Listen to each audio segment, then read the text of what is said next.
వారిద్దరికీ breakup అయింది. అయినా ప్రేమికుల రోజు సందర్భంగా ప్రియుడి ఇంటికి ఆ అమ్మాయి 100 పిజ్జాలు పంపించింది. ఇక్కడే అదిరిపోయే ట్విస్ట్ ఉంది. 24 ఏళ్ల ఆయుషి, యష్ ఒకరినొకరు ప్రేమించుకున్నారు. కొంతకాలం పాటు చట్టాపట్టాలేసుకుని తిరిగిన వీరు ఈ మధ్య బ్రేకప్ చెప్పుకున్నారు.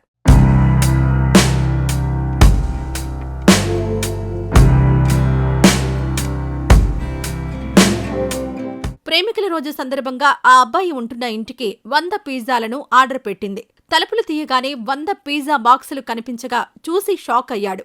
ఇవన్నీ ఏంటని ఆరా తీయగా ఆయుషి, రావత్ ఆర్డర్ పెట్టారని చెప్పారు. యష్ ఎందుకు పంపించి ఉంటుంది అని ఆలోచించేలోపే డెలివరీ బాయ్ ట్విస్ట్ ఇచ్చాడు.